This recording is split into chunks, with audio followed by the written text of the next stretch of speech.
In today's session, we have with us a very special guest, Acharya Prashant. Acharya Prashant is a champion of social spiritual awakening in today's world. He is an acclaimed Vedanta exegete and author of over 70 books, including national bestseller Karma. An alumnus of IIT Delhi, IIM Ahmedabad, and a former civil services officer, he is an exponent of pure Vedantic against superstition, a proponent of spiritual veganism, and an expounder of essential human freedom. We feel truly honored to have you as our esteemed guest, Acharya ji. The audience is all excited to hear from you.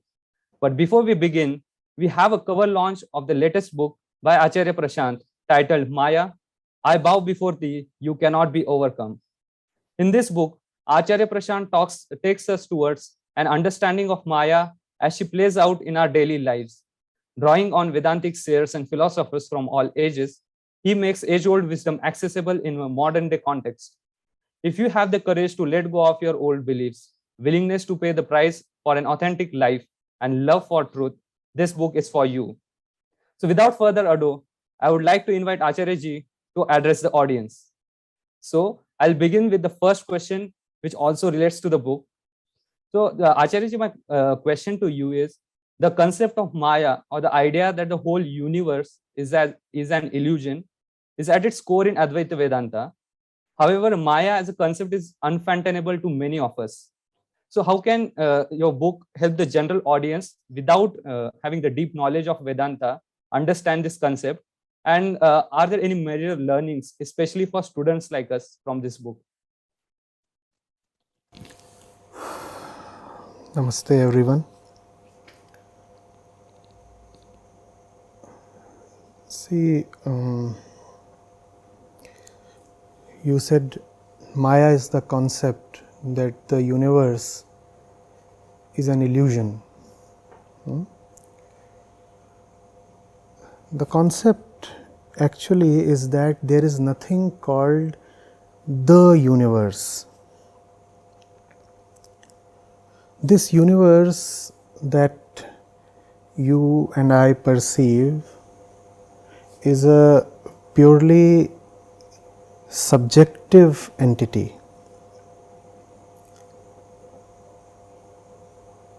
The subjectivity exists at two levels. At the level of meaning and at the level of the fact. Take for example a building that you perceive, right? This building can be taken as symbolizing the universe, right? The universe consists of objects that the building represent them. Now, nobody looks at a building without assigning meaning to the building. And the meanings that we assign to anything that we see or experience or think of or imagine are purely subjective. There is nothing absolute about them. And that much is obviously very simple to see. Then comes the more austere part. Even the fact that the building is actually subjective. The three-dimensional shape that the building appears as, the height, the width, the entire spatial geometry,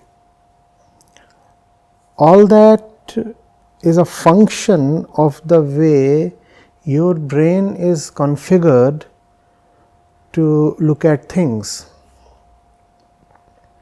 So, it is not as if the building exists objectively or absolutely by itself independent of the perceiving subject, not at all. If your own personal configuration changes, the building would no more remain the same. even among the different subjects that perceive the same object, we find a great difference in perception. There are sentient beings that are able to hear particular wavelengths that you and I just cannot experience, beyond 20,000 hertz, let's say, right, or subsonic beyond less than the 20 hertz threshold.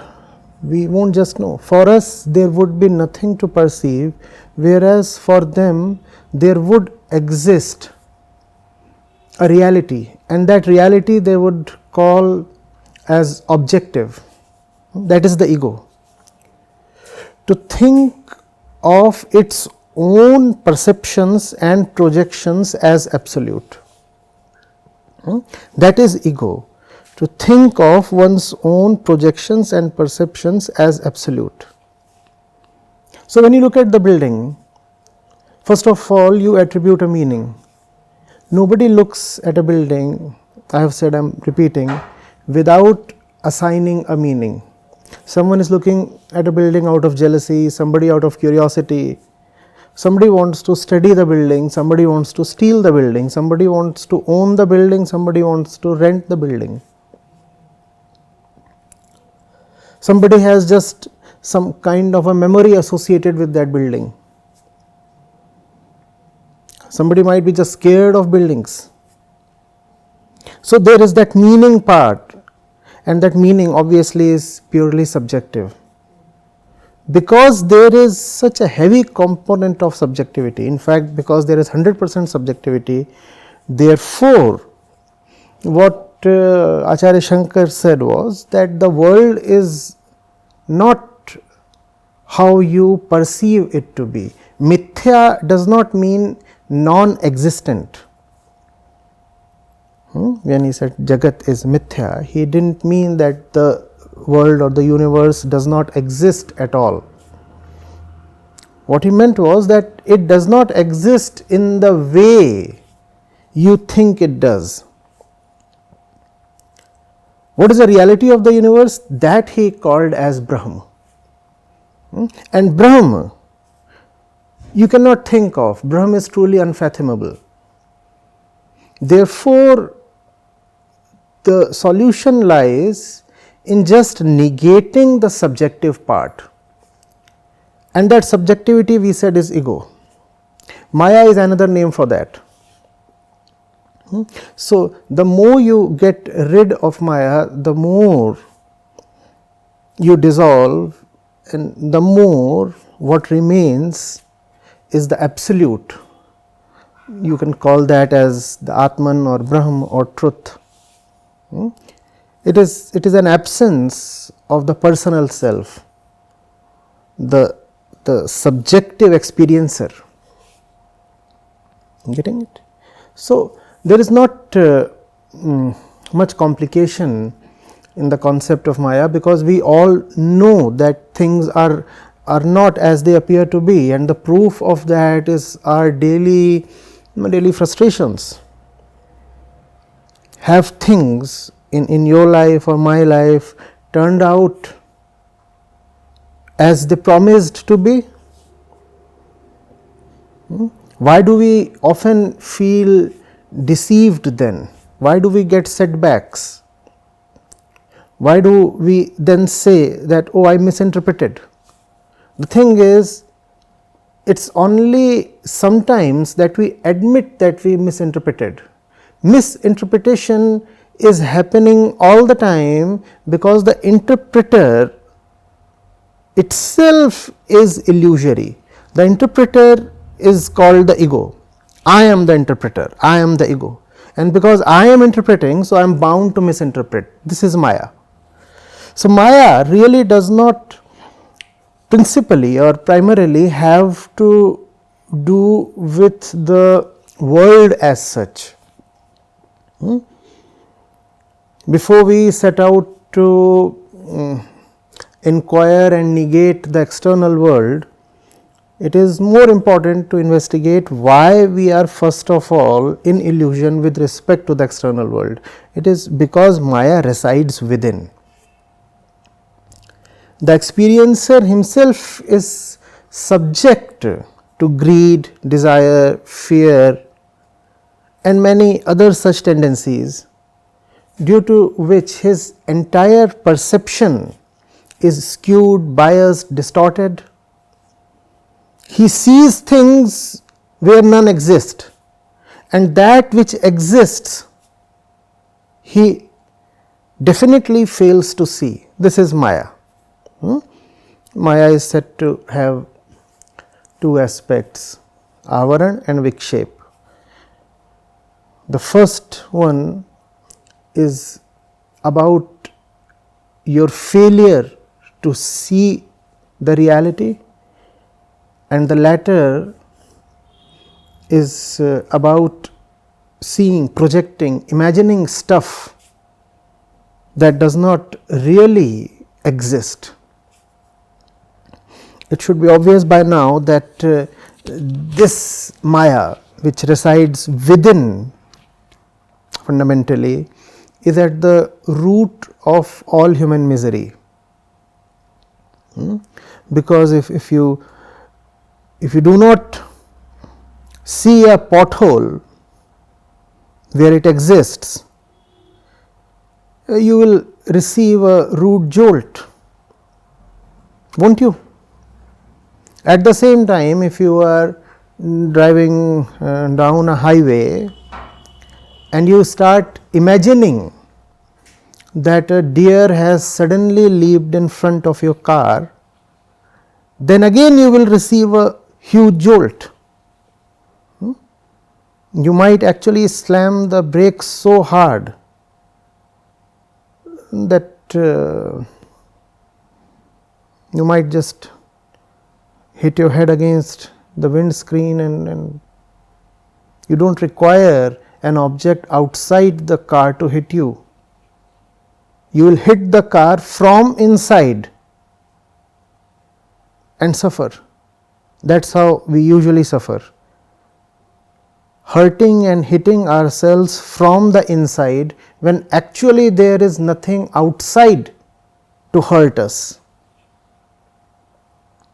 That is Maya. But I would rather hear from you what you think about it and converse. Yeah, I mean, thank you for your answer, Acharya, about Maya and about ego, right? I was saying that I recently read a quote from you that, you mentioned that the madman is the last to admit that he is a mad person, right? I think, that quote, I think, kind of resonates with what we are speaking about ego. And I think that mad person is kind of very close to his ego, which is why he's not admitting that he's mad in that sense. So my question is, I think in two levels, I want to understand how, as a human being, how we can kind of remove the biases or the prejudices that we have, and then maybe become less mad and less closer to the ego. And also, how do we deal with people who are like this, who are very prejudiced and who do not change their perception very easily? The answer to the second part is contained in the first part. In the second part, you asked how do we deal with people who are prejudiced, biased, and pretty stubborn about their perceptions or opinions. If you can deal with yourself first, you will know how to deal with all such people, because every single person, including the questioner and this speaker, is bound to be biased and prejudiced. So, if we can know how to figure out our own biases and prejudices, it will become very easy to spot the same things in others and help them out of these. You see, we have a stake in living in fancies and imaginations. And that stake offers us comforts. That is the reason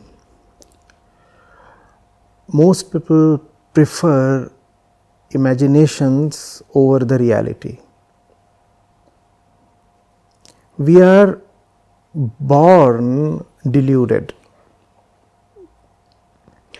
The newborn has no faculty for clear perception, right? Yet the newborn is taken care of in several ways, and the newborn has prakritik. By prakritik I mean physical nature, biology here. The newborn has prakritik systems in place to help her navigate through the initial months and years, and that works. That works without any deep understanding or consciousness. Kids of all species manage to live through their initial years and in a healthy way.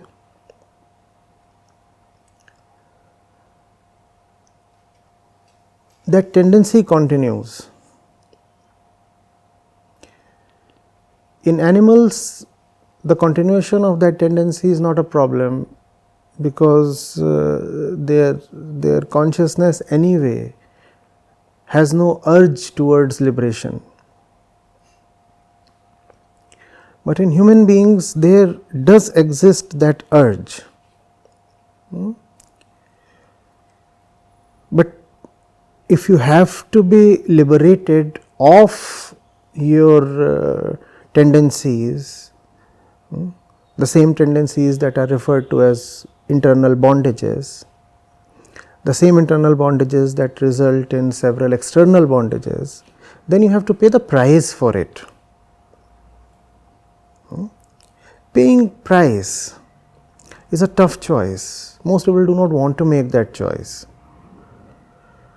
right? So you ask me how, I said choose.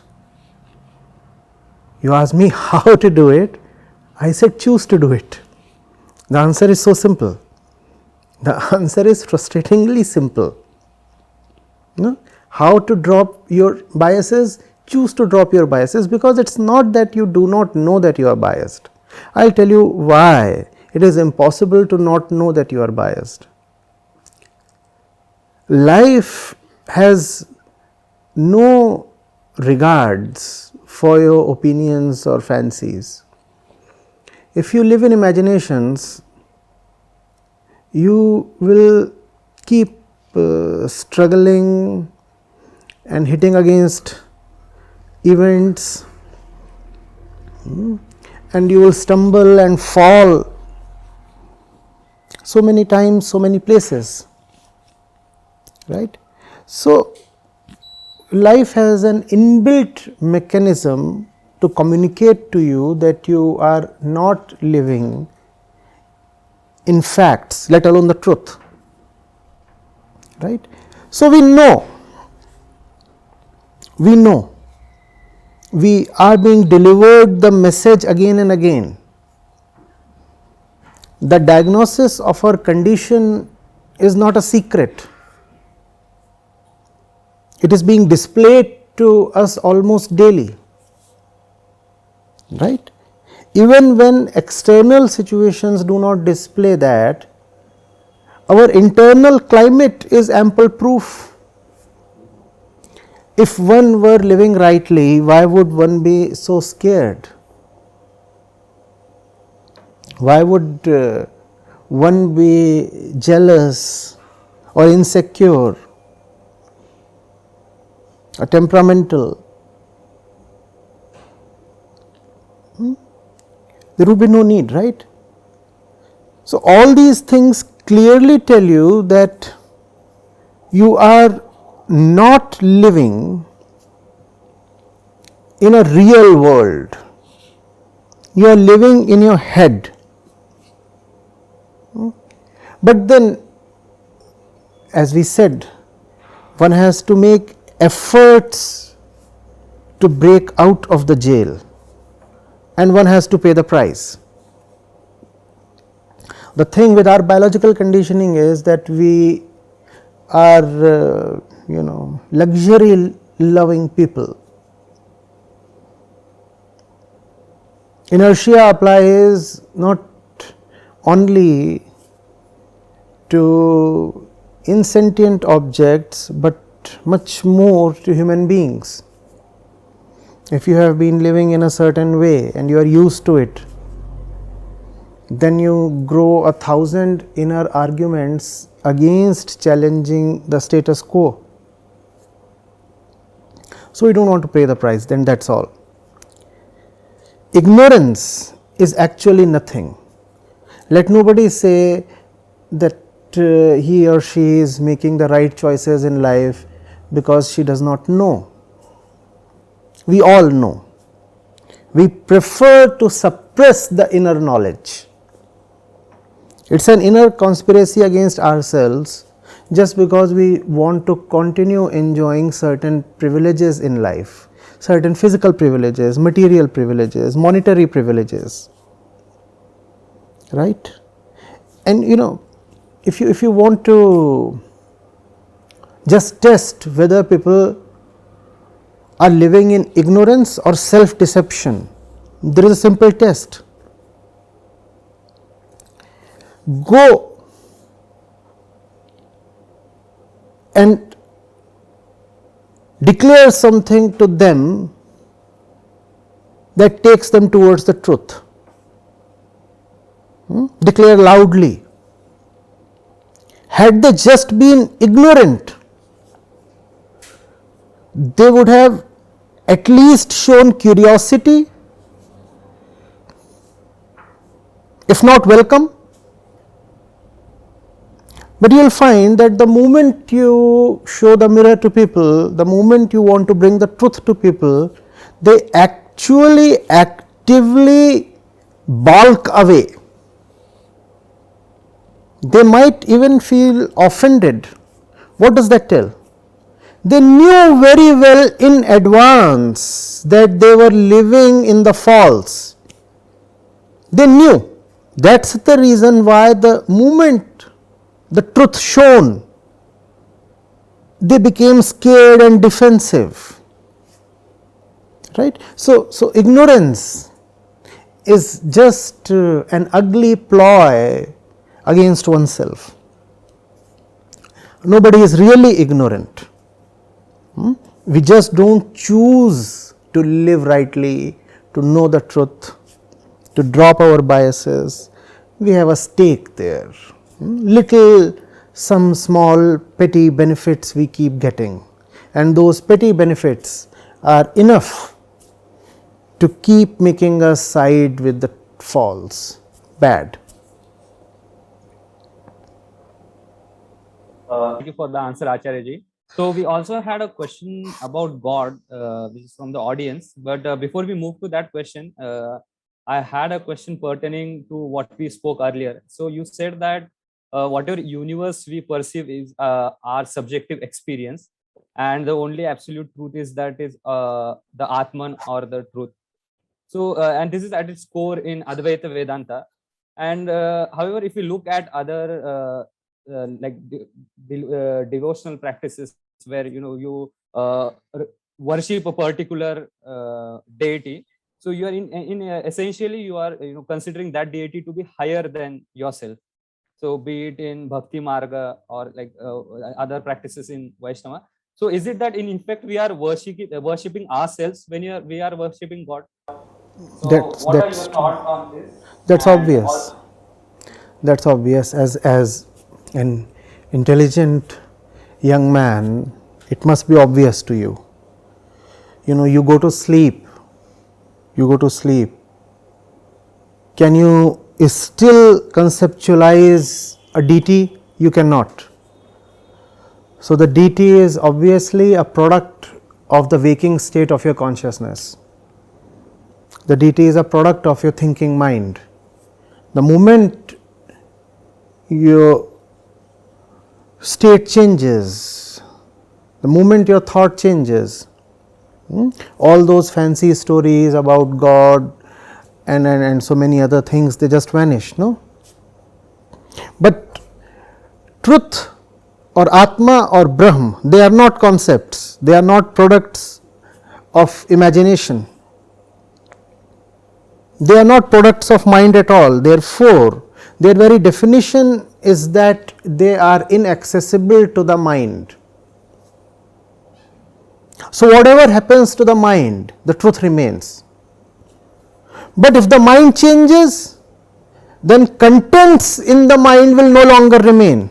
You have to ask yourself whether your God is beyond the mind or within the mind. If your so-called God is within the mind, then your God is obviously smaller than the mind. Your God is then just a slave to the mind. A thing cannot be bigger than the vessel it is contained in, right? If God is contained in your mind, how will it be bigger than the mind?